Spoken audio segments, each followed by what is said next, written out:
Selanjutnya kita buka sesi kedua. Ayo, Mas Timbul, siapa lagi? Nanti biar dikenal juga sama Pak Wahyu. Pak Taufik mungkin. Ada yang lain? Kalau memang oke. Mas Timbul. Oke, dua dulu, silakan. Terima kasih Pak Wahyu, terima kasih juga paparannya tadi. Jadi kalau dulu kita SMA Pak, posisi menentukan prestasi gitu ya. Tapi dalam hal ini bukan untuk mencontek, tapi prestasi bukan DCP, tapi prestasi untuk mencapai target yang semakin besar tadi. Nah, menurut Pak Wahyu dari literatur yang ada, terus praktek di beberapa negara yang sudah maju dan baik, menurut hal itu menurut Pak Wahyu, posisi ideal pengelola pajak, saya sebut pengelola pajak, dalam struktur nanti itu sebaiknya di mana? Sekali lagi dalam rangka untuk mencapai target sebaik-baiknya ya. Posisinya di mana dan bentuk idealnya semacam apa gitu. Itu yang pertama Pak Wahyu. Lalu yang kedua, kalaupun DCP direposisi dan diperbarui bentuknya gitu, aturan-aturan atau undang-undang apa yang harus disesuaikan, misalkan undang-undang KUP atau undang-undang perbankan itu, apakah memang harus disesuaikan juga? Demi tidak hanya untuk mencapai target yang lebih baik, tapi juga untuk pengawasan internal sendiri gitu. Karena ada kekhawatiran super body tadi. Terima kasih Pak. Mas siapa tadi? Timbul. Mas Timbul. Yang satu lagi Mas. Ya Pak, saya Agung dari Bisnis Indonesia Pak.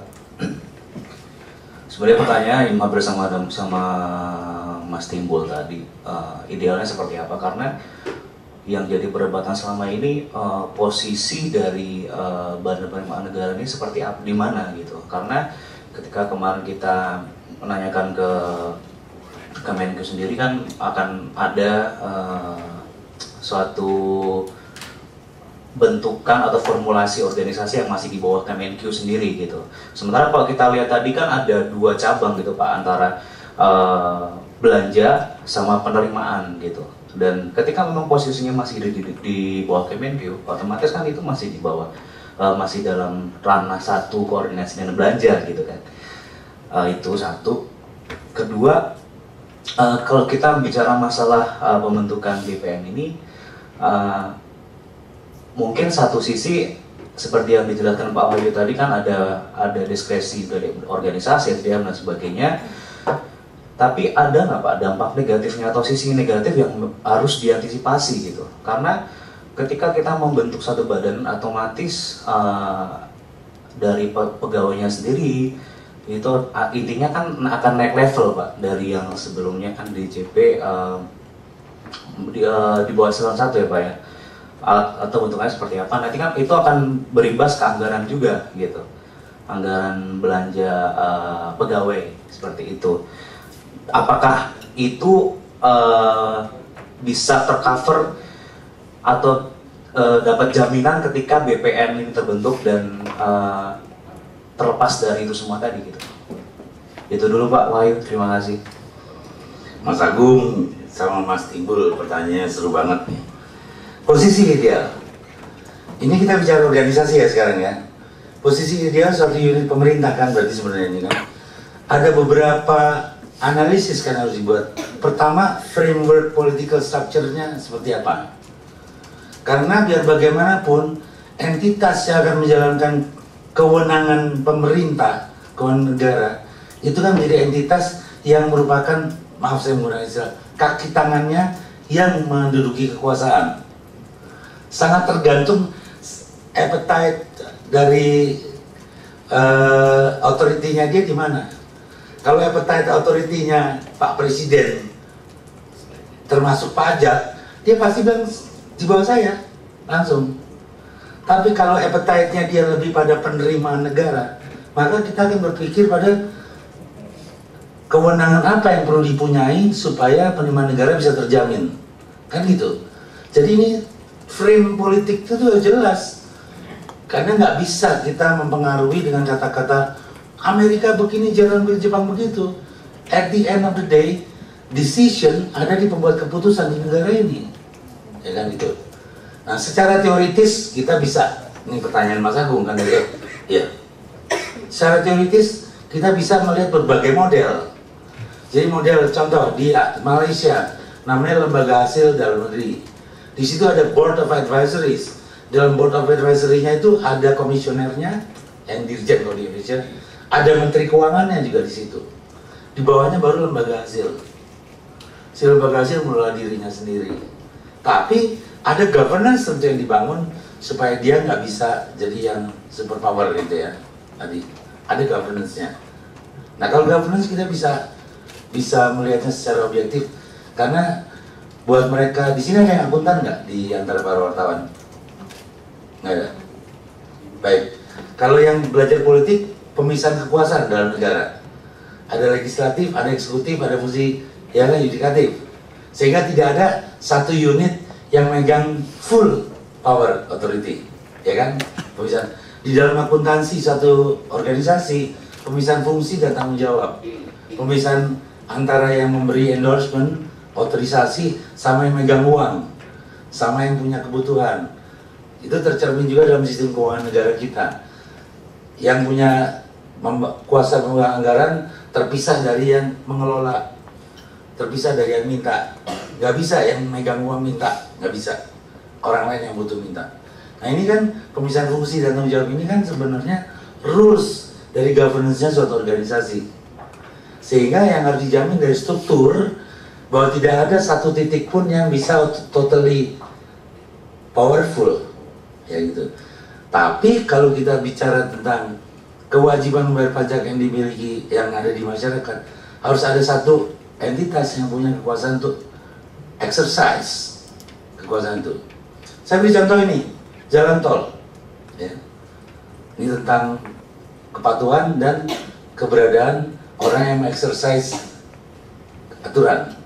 Jalan tol kita ada aturan 3-in-1 misalnya itu. Sore hari itu ada mobil polisi di situ. Orang yang dari mobil polisi nggak ada yang bablas, nggak ada yang nggak ada yang keluar di Semanggi, bablas semua keluar di ujung sana. Satu saat ada yang melihat, wah seringkali mobilnya kosong.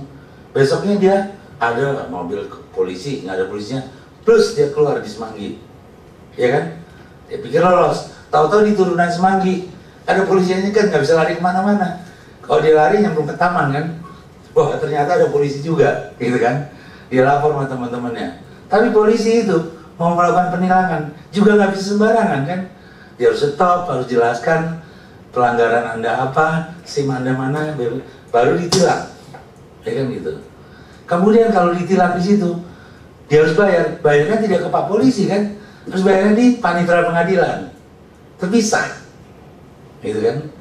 Nah, bahwasanya ada polisi yang terima duit di jalan, itu yang mengawasi kan masyarakat sendiri sebenarnya, yang melakukan upaya attempt untuk being corruptive, masyarakat sendiri. Pak, tolong dibantu aja Pak. Bayangkan kalau dia ditaruh di bawah presiden langsung, masa pimpinannya lembaga perpajakan ini bolak-balik ketemu presiden untuk ngomongin, Pak itu penerimaan pajak begini begitu kan, itu repot juga presidennya nanti. Habis waktunya untuk urusan seperti itu. Presiden kalau boleh technicalities dia udah tidak lagi. Presiden nanyanya cash flow kita hari ini berapa, cukup nggak kita jalankan fungsi pemerintah, kan gitu. Kan pernah ada satu masa pernah terjadi di Republik ini, nggak dibahas barangkali ya, bahwa kita pernah mengalami cash shortage di bulan Desember. Sedemikian rupa cash shortage itu sampai Menteri Keuangan putus, ya udah kewajiban pada Pertamina subsidi macam kita stop dulu, jangan kita tunda dulu bayarannya. Kan nggak perlu sampai presiden. Kalau nunggu presiden dulu mutus bisa kolaps kan pemerintahan, gitu ya. Nah, kemudian dia diposisikan di mana?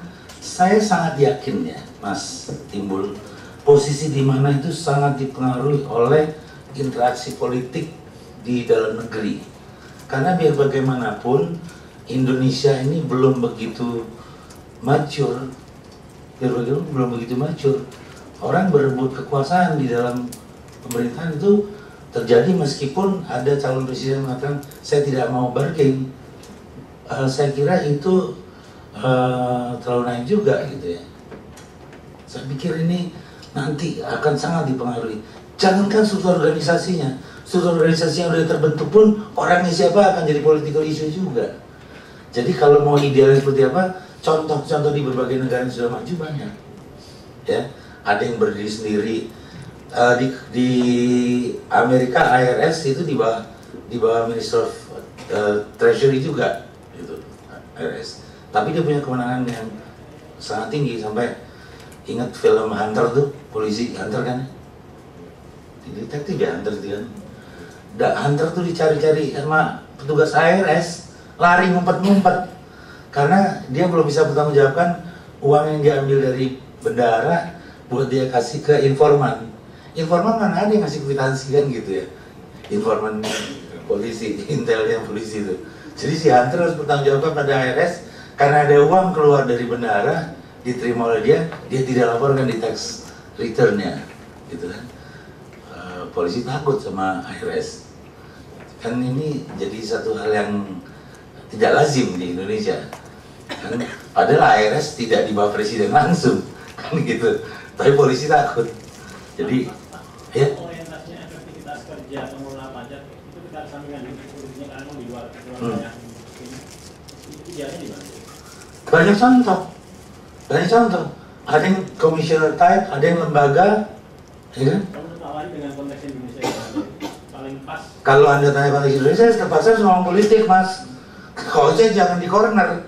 Kalau Anda tanya konteks Indonesia, saya harus ngomong political structure, ya kan? Kan dalam kondisi political structure seperti ini, ya kan? Mau nggak mau diskursus itu kan harus melibatkan DPR, ya kan? Harus melibatkan eksekutif, harus melibatkan unsur-unsur lain. Padahal kalau semua ini punya concern terhadap penerimaan pajak, karena concern negara, maka yang dipikirkan adalah efektivitas. Kalau kita bicara efektivitas, ada contoh Jepang, ada contoh Malaysia, ada contoh Amerika, ada contoh Jerman, gitu loh. Banyak, contohnya itu banyak. Tapi apapun dia di bawah menteri atau berdiri sendiri, pada akhirnya yang dijawab oleh struktur itu adalah efektivitasnya, gitu loh, Mas. Ini problem Indonesia, tipikal Indonesia. Kalau negara lain nggak mempersoalkan dia di bawah menteri atau di bawah presiden atau dia badan tersendiri, enggak. Karena yang dibahas pasti governance-nya, efektivitasnya, kan gitu. Ini yang paling penting kita pahami. Memahami India, Anda secara nalar bisa lihat, wah kalau gini problemnya nanti ini, kalau begitu problemnya itu, gitu. Nah, yang kita maksud ideal kan kita bisa mengeliminasi problem-problem tadi, gitu kan. Itu ideal banget. Tapi kan kita tidak hidup di ruang hampa nih, gitu. Bahkan kita harus paham kita tidak hidup di tengah kesempurnaan. Kita hidup di tengah dunia kita di Indonesia yang sangat tidak sempurna. Jadi keniscayaannya apa yang bisa dikerjakan gitu.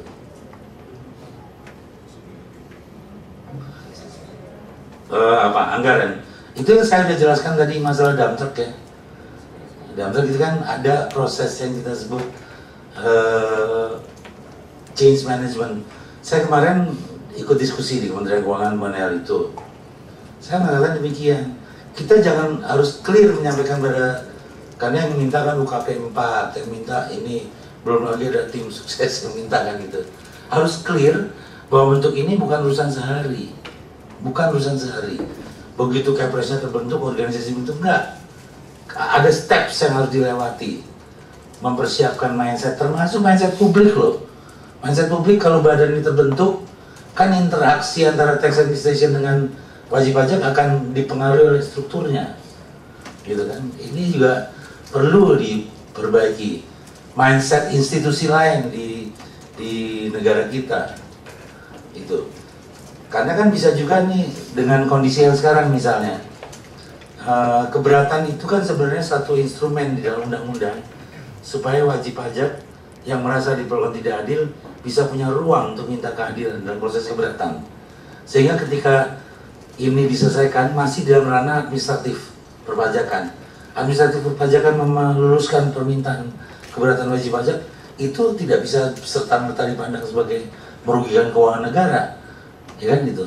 Padahal tax administration-nya sedang being fair. Ketika tax administration-nya sedang being fair, tindakannya dianggap merugikan keuangan negara. Ini kan mindsetnya instansi lain berarti kan. Ini juga perlu persiapkan, karena kita harus punya tax administration yang fair kepada publik, sehingga publik merasa trust kepada negara gitu. Makanya saya lebih optimis ini pada tahun ketiga setelah pemerintahan yang baru diwujudkan. 2 tahun pertama tuh proses preparation. Nah, termasuk undang-undang keuangan, undang-undang pajak nih. Saya jujur aja deh, saya dulu kan nggak terlibat, dulu kan masih orang yang belum terlibat kan gitu ya, untuk ikut-ikutan aturan itu. Undang-undang pajak kalau saya baca sangat dipengaruhi pikiran-pikiran pejabat pajak yang terlibat pada waktu dulu loh ya, dulu awal-awalnya, sehingga tax administration yang dipahami sebagai tax administration itu eksplisit disebut Direktur Jenderal Pajak, disebut sebagai Direktur Jenderal Pajak. Berarti kan dia berasumsi ya bahwa durability-nya undang-undang itu semasa pejabatnya namanya Direktur Jenderal Pajak. Dia tidak pernah terpikir ke depan bahwa ini ada suatu saat akan berubah namanya. Oleh karena itu sebenarnya di banyak negara yang disebut adalah tax authority atau tax administrations tidak nyebut jabatan gitu loh. Commissioner sebagai pimpinan dari tax authority, iya, tapi tax authority-nya yang disebut. Dengan begini kan, kalau misalnya tax authority kita berubah dari Direktur Jenderal Pajak misalnya menjadi Badan Administrasi Perpajakan misalnya ya, itu ideal nama itu misalnya Badan Tax Administration, jadi Badan Administrasi Perpajakan, kan undang-undangnya jadi nggak berlaku karena kewenangan ada pada Direktorat Jenderal Pajak, bukan pada Badan Administrasi Perpajakan. Berarti undang-undang juga harus dibentuk untuk bisa punya organisasi itu. Berarti dalam 2 tahun itu kan berdasarkan undang-undang pajak, undang-undang keuangan negara, undang-undang mengenai yang lain-lain gitu. Saya pikir itu. Termasuk misalnya undang-undang pencucian uang menyebutkannya Direktur Jenderal Pajak masih di isu pencucian uangnya, penyidik Direktur Jenderal Pajak. Saya pikir itu ya.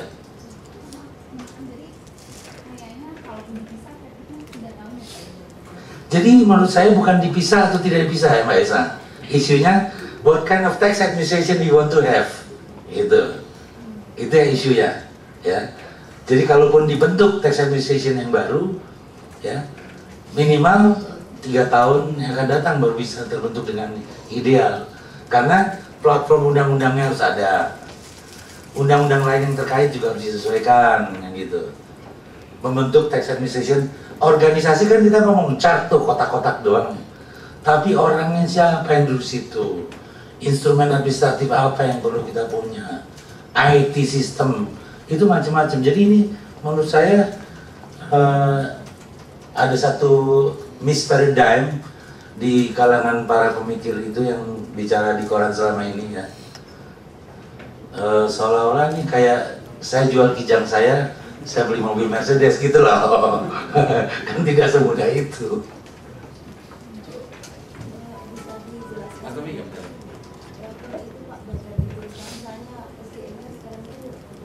Seperti apa dan teknologinya tuh kondisinya seperti apa? Saya pikir diskusi saya sebenarnya sedang menjelaskan theoretical framework tentang organisasi tax administration ya. Kalau kondisi seperti apa, SDM kita kan PGPS namanya sekarang, undang-undangnya peraturan gaji pegawai negeri sipil. Oh iya, saya sekarang gini lah, polisi Indonesia aja jumlahnya 400.000. Tugasnya hampir sama itu, yaitu menjaga keamanan masyarakat. Polisi Indonesia 400.000 loh Bu.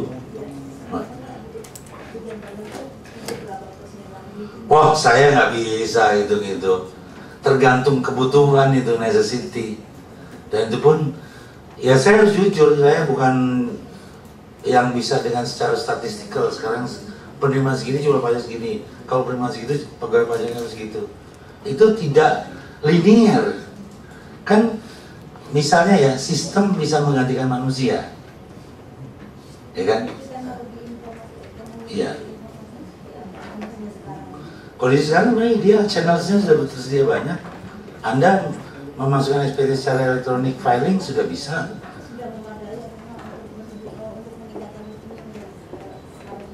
Jadi gini, balik lagi, revenue itu adalah outcome, bukan output. Sehingga kalau DJP diperbaiki tidak serta-merta outputnya bisa serta-merta naik. Tapi kalau outcome-nya, kan sekarang gini ya gue ya, DJP-nya bagus nih misalnya nih, udahlah saya menggunakan istilah Anda, tax administration-nya DJP, bagus DJP-nya, tapi masyarakat Indonesia urusan sama polisi harus bayar, urusan lurah harus bayar, urusan susah, siapa yang mau bayar pajak? Kalau tetap itu dianggap tanggung jawabnya DJP kan gitu. Jadi necessary condition DJP-nya harus baik, tax administration-nya harus baik, tapi outcome dari penerimaan itu adalah akibat dari seluruh unsur negara, gitu loh. Itu yang perlu dipahami. Jadi kalau saya udah dandan habis sampai saya gantengnya bukan main, kalau deket saya harum gitu kan, yang bisa deket saya bisa mencium harum saya kan maksimal 10 orang. Kalau saya udah berada di tengah-tengah 100 orang, orang yang ke 90 udah nggak bisa mencium harum saya lagi. Jadi ketika dipilih, nggak terpilih lah saya kan gitu. Jadi bukan soal saya udah berdandan baik dan berbaju rapi akhirnya kan. Ada faktor-faktor lain. Gitu. Pak. Pak. Ya, tadi Taufik mau nanya loh ya. Di sisi tiga, Pak. Di sisi tiga, Pak. Oh iya. Pak. Sini dulu. Jadi ini kalau intinya mau dibawa ke Kemenkeu masih tetap fine ya? Jadi gini ya. Pertanyaannya bukan soal dibawa ke Kemenkeu atau tidak. Kewenangan-kewenangan untuk membuat dirinya agile itu tersedia apa enggak? Kalau dengan dibawa ke Kemenkeu, agility ini bisa di provide, ya pasti bisa, bukan masalah. Kalau selama ini gimana Pak? Kalau selama ini kan kalau memang ini kalau ngomong selama ini saya kan mengkritisi Menteri Keuangan nih, kesian banget gue mengkritik Menteri gue sendiri gitu kan. Tapi fakta objektifnya saja lah, SDM kita harus minta ke Biro Kepegawaian dan minta ke Badan Administrasi Kepegawaian melalui Menpan. Jadi kalau SDM, DJP, Menteri Keuangan, Menpan, BAKN, Administrasi Kepegawaian, baru bisa putus, baru bisa eksekusi. Itu tentang jumlah kebutuhan. Karena jumlah kebutuhan nanti tidak struktur organisasinya cukup enggak. Rekrutmen hanya bisa oleh Kementerian Keuangan. DJP tidak bisa merekrut sendiri, ya. Kemudian organisasi. Organisasi kalau kita mau mengubah satu saja unit dalam organisasi harus lewat Kementerian Keuangan yang namanya Biro Ortala. Dari situ ke Menpan, disetujui oleh Menpan, balik ke Menteri, Menteri buat SK-nya, baru bisa diimplementasi. Itu organisasi. Anggaran, ini lucu kalau anggaran, karena kita DJP itu di bawah. Tapi ini saya nggak lagi curcol loh ya, menjawab pertanyaan Anda ya.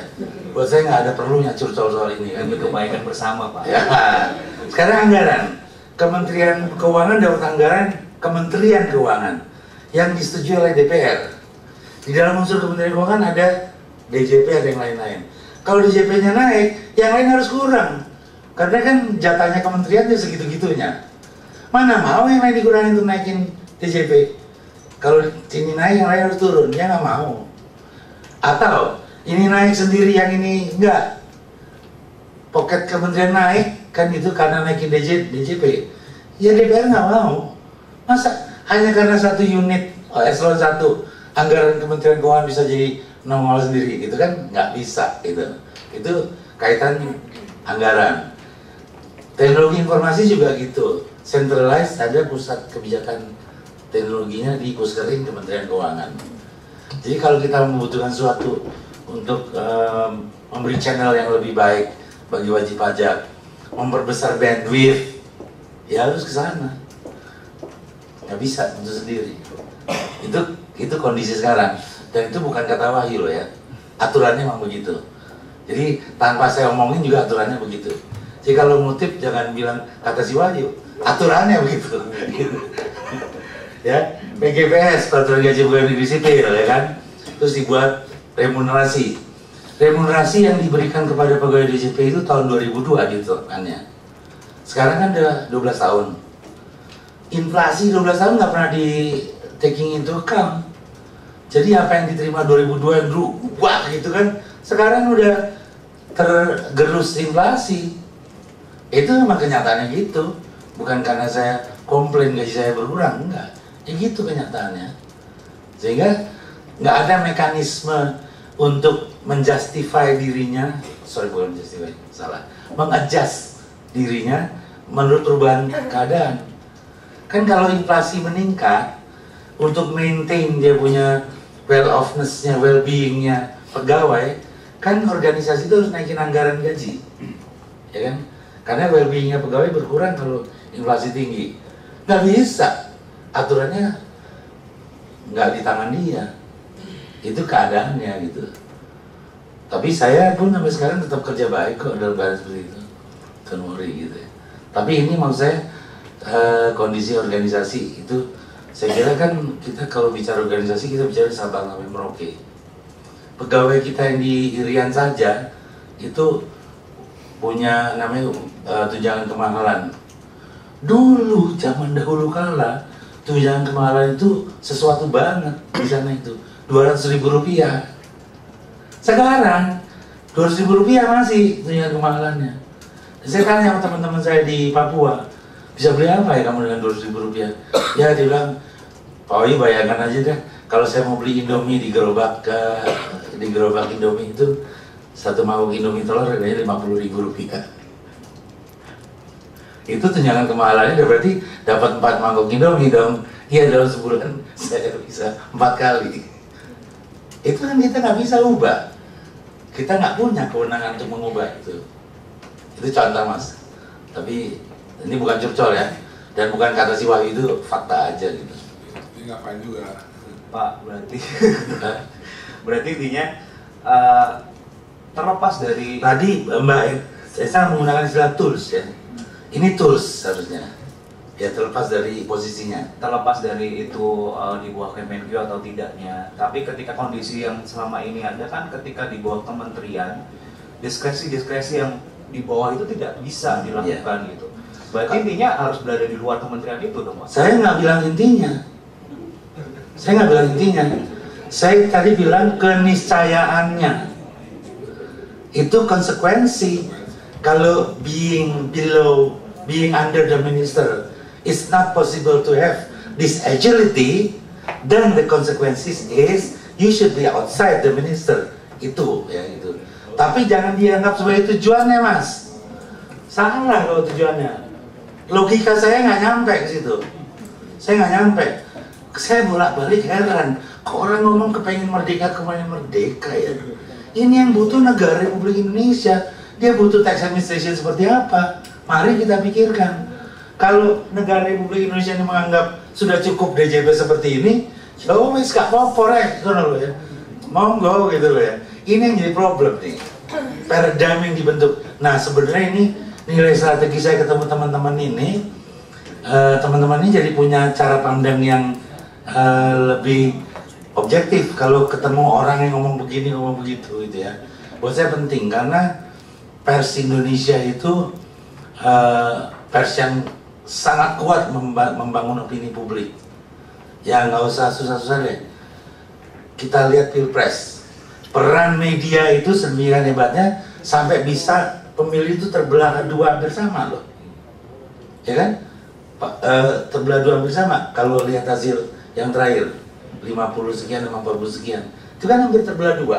Berarti kan media itu begitu kuatnya sampai nggak ada yang ekstrim lagi. Kalau zaman dulu kan pernah ekstrim tuh, cus, yang satu segini kan gitu ya. Ini disinilah saya pikir hebat sekali media Indonesia ini. Dan ini di tangan teman-teman sekalian loh. Anda membentuk kecerdasan bangsa loh. Iya loh, Anda sekalian sangat strategis. Kecerdasan bangsa ini dipengaruhi oleh peran Anda. Ini harus dipahami baik-baik. Maaf ya, kalau kecerdasan itu seperti mangkok, terbalik jadi kebodohan ya. Itu harus kita pahami baik-baik. How strategic you are, gitu ya. Wih, rayakan itu bahwa Anda punya adalah orang strategis.